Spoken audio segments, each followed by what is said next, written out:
श्री हरिमय कोटि कोटि चरण स्पर्शों का गुरुदेव को प्रसन्न कैसे किया जाए? गुरुदेव को प्रसन्न कैसे किया जाए?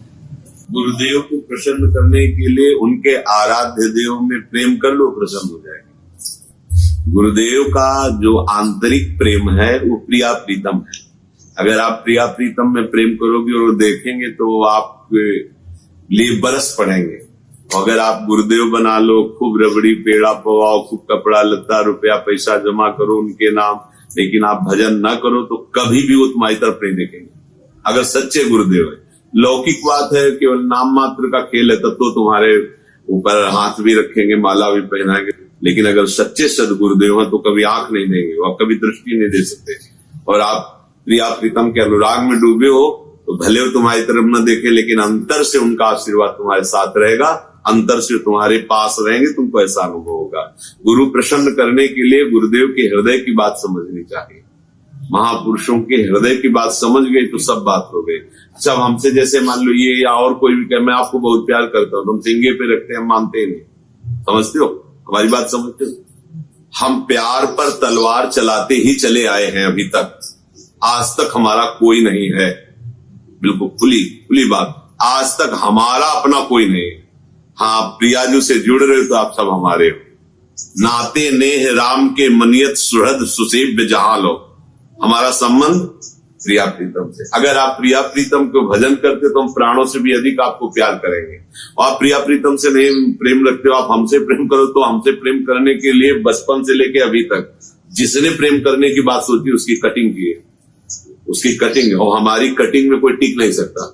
अगर हम अभी परीक्षा शुरू कर दें कि आप हमसे कितना प्यार करते तो दिखाई नहीं देंगे। कितने ऐसे वहां सेनपुर में थे, एक जमींदार थे, जब चलते थे तो 2-4 गाड़ियां, 7 और 10-5 बंदूक राइफल वाले, साष्टांग दंडवत, तो कुर्ता पैजामा पहन के आते, सेव संतरा ये वो, जब और यही कहते कि वहां सरकार कहते थे, सरकार बस आपकी भीनी कृपा दृष्टि चाहिए और आपके बिना हम जी नहीं सकते। अब वहां जितने भी सत्संगी जमींदार जो साहब हैं, आज आपको बहुत प्यार करते हैं, तो हम कहा हम आपको अगली बार दिखा देंगे कितना प्यार करते हैं। आए साष्टांग प्रणाम किए, सब रखे थे। हम कहा हम किसी दिन तुम्हारा भरपूर अपमान करने वाले हैं सभा में। बोले गलती सरकार, हमका बिना गलती, और चुप हो गए। हमका समझ जाना, अब हम आए नहीं आगे से, न फल आए, न पुष्प आए, न जमींदार जी आए। प्यार ऐसे थोड़ी होता है। प्यार में जब, तभी तो प्रभु से कहा जाता है नाथ मैं आपको प्यार नहीं कर सकता, आप हमें स्वीकार कर लो। अगर हम कहें हम आपसे प्यार करते तो आरा चलवा देंगे। देखो ना भक्तों के चरित्र पढ़ के, दिखाओ प्यार की परीक्षा करो। आओ, प्यार में यही तो समर्पित किया जाता है, तन समर्पित किया जाता है, मन समर्पित किया जाता है, प्राण समर्पित किया, अपना सर्वस्व समर्पित। तो अब हमारा है, हमारे से कटवाएं या चंदन लगवाएं, चलो आओ।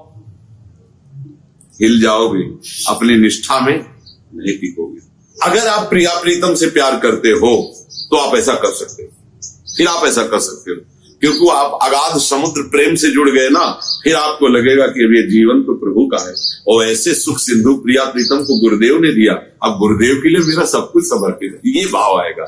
और आप अगर डायरेक्ट सोचो प्रिया प्रीतम से प्रेम ना करो तो फिर उनकी परीक्षा में टिक नहीं सकते, क्योंकि परीक्षा में टिकने के लिए जो सामर्थ्य चाहिए वो प्रिया प्रीतम से आएगी। गुरुदेव का मन प्रसन्न करने के लिए आप प्रिया प्रीतम में लगो, श्यामा श्याम में लगो, अपने आप प्रसन्न हो जाएंगे। एक संत हमें मिले यमुना के किनारे बिंदौर में, हम पहले भ्रमण ही करते थे, देखते ही हम उनको मतलब आसक्त हो गए, जैसे कोई कामी नारी प्यारी जी, एक फटा सा वस्त्र ऊपर एकदम तेज है, देखते ही ब्रह्मबोध संपन्न महापुरुष, वो तो दृष्टि होती जीवन कृतार्थ हुआ ऐसा महापुरुष, परम अकिंचन, जैसे गोस्वामी जी कहते परम अकिंचन प्रिय हरि के रे। उनका एक कमंडल जल मिलेगा नारायण, तुरंत वहां से भर के जल। फिर शौच स्नान करने के लिए जब जा रहे थे तो उनका महाराज जी आज यही विश्राम, जहां हम रुके थे तो किसी तरह सानिध्य मिले तो हम कहा जय सब कोई बात नहीं नारायण। यमुना स्नान करके आए तो तखत में आसन लगाया, बोले नहीं नारायण जमीन में। बोले हम ऐसे उच्च आसन पर बैठते हैं जहां से कोई हमें हटा ही ना पाए। बोले जमीन बिस्तर लगा, बोले ना ना ना एक बोरा बिछा दे, बोरा देखा रात्रि में, तो जब सब खा पी रहे थे तो लेटे हुए थे, शाम को भोजन नहीं पर, और जब सोने गए लगा के पद्मासन बैठ गए, सुबह तक पद्मासन। हम रात भर जग जग कर केवल उनकी चेष्टा देखते रहे। सुबह स्नान करके आए, बोले नारायण चल रहे हैं, तो उनका महाराज जी हम भी आपके साथ चलेंगे। बोले चल नहीं पाओगे हमारे साथ, 60 किलोमीटर एक दिन में।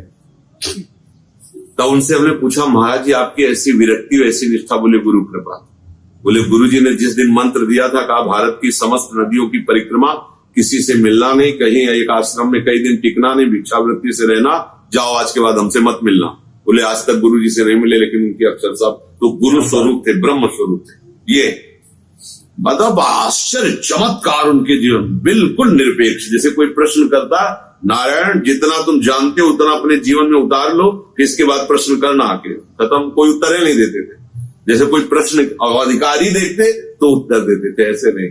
अवश्य तेज जैसे आग की ज्वाला, कभी नगर में प्रवेश नहीं, नदी किनारे कोई मिल गया और रोटी भिक्षा जो भी दे दी, अपने उसमें मिट्टी के पात्र में ले लिखा। ऐसे ऐसे परमहंस गुरु आज्ञा से, गुरु ने आज्ञा की। वो कह रहे थे भारत की समस्त नदियों में हमारी परिक्रमा हो गई, कई कई बार गंगा। बचपन से लगे थे और लगभग 55 वर्ष के, लेकिन 55 वर्ष जवान फेल बताया, 60 किलो। 3 दिन हम केवल साथ चल पाए, चौथे दिन को भारत प्रणाम हमारी मत ले, न खा ले किसी पी ले, चलते ही चले जा रहे हैं। तो मतलब जो गुरु आज्ञा में है वही सबसे बड़ा गुरु सेवक है। अब गुरु से कभी नहीं मिले तो क्या गुरु प्रसन्न? गुरु आके बैठ गए उनके हृदय में। दूसरे तो गुरु और अपना दूरी बनाते हैं, वो गुरु स्वरूप हो गए, वो ब्रह्म स्वरूप, जानत तुम्हें तुम्हें हो जाए।